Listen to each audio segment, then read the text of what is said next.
Daily. Taste the Daily. అన్ని సాఫీగా జరుగుతున్నాయి అనుకుంటున్న సమయంలో రాజాసాబ్ సినిమాకి అనుకోని షాక్ తగిలింది.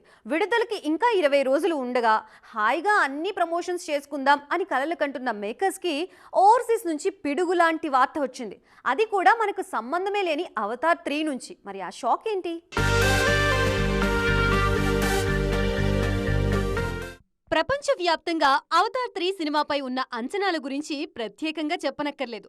ఆల్రెడీ అక్కడున్నది జేమ్స్ కామరూన్. పైగా అవతార్ ఫ్రాంచైజీ కావడంతో ఆటోమేటిక్గా అంచనాలు అలా పెరుగుతున్నాయి.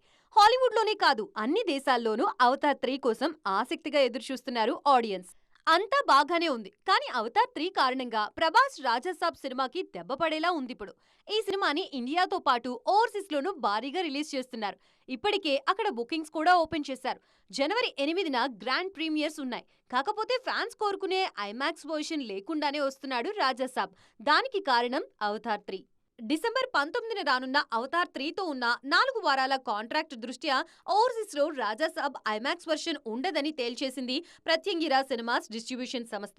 నిజానికి తెలుగు రాష్ట్రాల్లో ఐమాక్స్ వర్షన్ కి సరిపోయే థియేటర్ ఒక్కటి కూడా లేదు. ప్రస్తుతం వారణాసిని ఫస్ట్ టైం ఈ ఫార్మేట్ లో తెరకెక్కిస్తున్నారు రాజమౌళి. ఆలోపు ఆ స్క్రీన్ సిద్ధం చేస్తారా అనేది చూడాలి.